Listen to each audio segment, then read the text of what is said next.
মাটি সেই, মাত্র শাসন ব্যবস্থা পাল্টে আল্লাহ তাআলা বরকত দেশে ওয়াদা কার আসাদাল কবিলাতা ফাসিকুহুম, যখন তোমাদের কওমের নেতা হবে ফাসিক, ওয়াসাদাল কবিলাতা ফাসিকুহুম ওয়া কানা জাইমুল কওমে আরজালাহুম। কিয়ামত 12টা, কিয়ামতের হায়াত কি বলা হয়, দুনিয়ার 12টা বাজে গেছে, কিয়ামত কাছায় গেছে। আরেকটা আলামত হুজুর বলেন, যখন দেখবা ওয়াসাদাল কবিলাতা ফাসিকুহুম ওয়া কানা জাইমুল কওমে আরজালাহুম, সমাজের ভিতরে সবচাইতে নিকৃষ্ট, সবচেয়ে নিকৃষ্ট ছিল আজ থেকে 10 বছর আগে ওরে কেউ কামলা কিষণও নিত না। কথা এই পাইছো রে, যদি কামলা নাও তাহলে তোমাকে খেতে কাজ করবে না, কারণ ওর বগলে গন্ধ, গালে গন্ধ, ওর কান্দে পুষ পড়ে, ও বাতাসের উদনে কাজ করলে পারে, ভাটিতে কাজ করা যায় না। এত নিচু মানের যে তারে কামলাও নেয় না।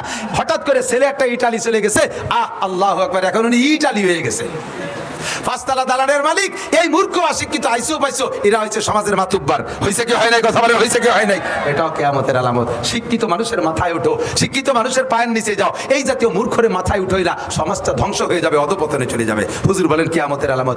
আর একটা যা আজীব কইলে হুজুর, কিভাবে টের পাইলেন 1500 বছর আগে যে এই ঘটনা এখন ঘটবে, সেটা হলো উকরিমার রজুল মাখাফাতা শাররিহি, সম্মান পাওয়ার যোগ্য না, ছাত্র হওয়ার যোগ্য, সম্মান পাওয়ার যোগ্য না। এই সমস্ত মানুষকে সম্মান করা লাগবে তার ক্ষতির ভয়ে। বোঝেন নাই কথা? মানুষকে সম্মান করা হবে তার ক্ষতির ভয়ে। আসলে সম্মান পাওয়ার বয়স হয় নাই, সম্মান পাওয়ার সাইজ না, সম্মান পাওয়ার যোগ্য না, সম্মান পাওয়ার মতো তার ভিতরে যোগ্যতা নাই। এই মানুষগুলোর যদি সম্মান না করি, সার না কই, বস না কই, তাহলে আবার কোন জায়গা থেকে কোন ক্ষতি করে বসে। এই কারণে তার সম্মান আর স্যালুট দেওয়া লাগে। এ ঘটনা কি ঘটবে না? বর্তমানে ঘটছে, কিয়ামতের আলামত। আর একটা হলো, এই এদিক তাকান, ও জহারাতিল মাহাজিব ওয়াল কায়নাত, খেয়াল করে না রে, এইটা হলো আজকে আমার সবচাইতে বেশি গুরুত্বপূর্ণ। অজহারাতিল মাহাজিব ওয়াল কায়নাত, বাদ্যযন্ত্র এত প্রভাব পাবে যে কুরআন তিলাওয়াতের মধ্যেও বাজনা ঢুকে যাবে, হাদিস তিলাওয়াতের মধ্যে বাজনা ঢুকে যাবে, জিকিরের মধ্যে বাজনা ঢুকে যাবে, ইসলামী সঙ্গীতের মধ্যে বাজনা ঢুকে যাবে। গান বাজনাকে এত প্রাধান্য দিবে যে মুসলমান কোনো একটা আনুষ্ঠানিকতা এই বাজনা ছাড়া হয় না। ইসলামী সঙ্গীত গায়, এই যে দেখেন ফাও লাইট দুটো জ্বালায় রাখছে, কি দরকারের? কেন এই লাইট, এই ফোকাস করার কি দরকার? এটা কি মমতাজের মঞ্চ? এটা কি বাউল গানের মঞ্চ? এটা কি জারি যাত্রা খরচের মঞ্চ? কেন এইগুলো ইসলামী মঞ্চের ভিতরে আসবে? এটাই কিয়ামতের আলামত। দুনিয়াকে ধ্বংস আপনারা করছেন না, দুনিয়ার ধ্বংস আমরা করতেছি। পুনরায় যদি এগুলো আমি কোনোদিন দেখি, আমি স্টেজ থেকে চলে যাবো, আমি আর উঠবো না। আজকে কথাগুলো বলার জন্য মাত্র অপেক্ষা করছি, বসে রয়েছি। আমার খুবই খারাপ লাগে, সাহাবায়ে কিরাম ইসলামী সঙ্গীত গায় নাই, স্টেজে গান গায় নাই, আবু হানিফা, শাফি, আহমদ, মালিক গায় নাই, বুখারী, মুসলিম, তিরমিজি আলা গান গায় নাই, শামসুল হক ফরিদপুরি, মোহাম্মদুল্লাহ হাফেজি, সরমুনার ফজলুল করিম পীর সাহেব, কেউ গাওয়াদের ভিতরে গান গায় নাই। এই সমস্ত জায়গাগুলো কেন হতে হবে?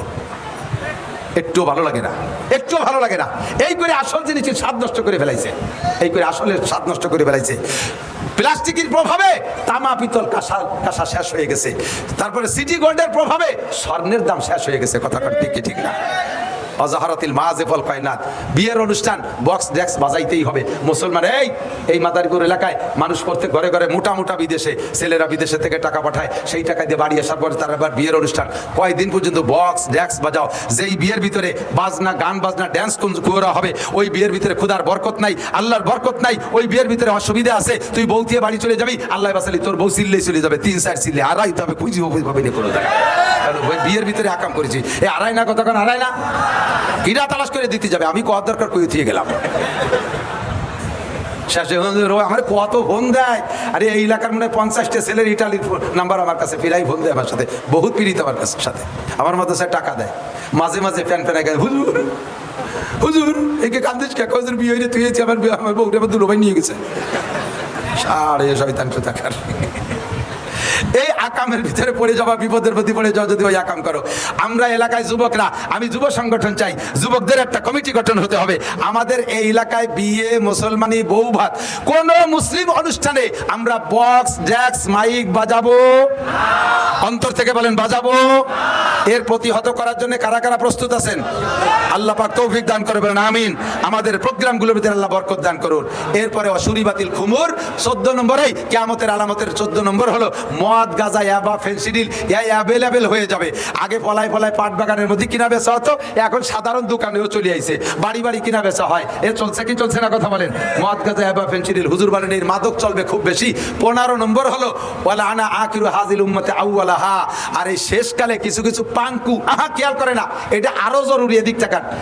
একটু স্কুল কলেজে লেখাপড়া করে 2-4 ছটি বই মুখস্থ করিয়া বা পড়িয়া আর চ্যানেলের 2-3 হুজুরির ওয়াজ শুনে বড় বড় আলেমদেরকে সমালোচনা করবে। আবু হানিফা কিচ্ছু জানতো না, বরঞ্চ আবু হানিফা মুশরিক ছিল। ইমাম শাফি আহমদ মালিক লেখাপড়া জানতো না, উরা কয় বাবাটা খেলে লেখাপড়া জানে, কোরআন শরীফটাও শুদ্ধ করে পড়তে পারে না। 2 ছটি বই পড়িয়ে একেবারে বিশাল বড় আলেম হয়ে গেছে। ঘন ঘন কানে হাত দেয়, বুহির বর ছানা বান্ধে, টান টান করে আমিন কয়, পাউখান সেরাইয়া ফাঁকা করে আর একজনের লাইতুতি তালে তাই নামাজের মধ্যে। দেখছেন না এগুলো? দেখছেন না?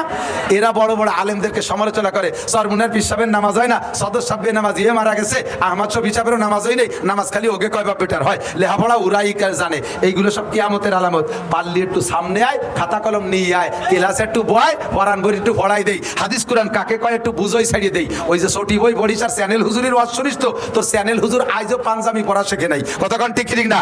তোর চ্যানেল হুজুর আজও সুন্নতি পোশাক পরা শেখে নাই, কুত্তর জিব্বে গলায় ঝুলই দিয়ে ইসলামী বক্তব্য দেয়। তার বয়ান শোনা হারাম, ফতোয়ার কিতাবে খুঁজে দেখেন উলামায়ে কেরাম বলবে। তার বয়ান শোনা জায়েজ নাই। যে সুন্নতের নিজে পাবন্দি করে না, সে সুন্নতের বয়ান করবে। যে কোরআন শরীফ শুদ্ধ করে পড়তে পারে না, তার কোরআন শরীফ তর্জমা করা, তাফসীর করা জায়েজ নাই।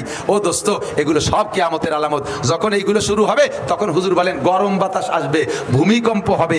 গরম বাতাস, এবছর কি পরিমাণ গরম গেছে, সব কিয়ামতের পূর্বাভাস। ভূমিকম্প হবে, ভূধস হবে, অগ্নিবৃষ্টি হবে, অনাবৃষ্টি হবে, অতিবৃষ্টি হবে, জলোচ্ছ্বাস হবে, একের পর এক আসবে। তসবির সুতো কেটে দিলে দানাগুলো যেমন টপ টপ করে পড়ে, ক্ষুধার গজব ওইভাবে আসতে তালে থাকবে, একটাও বাকি নাই।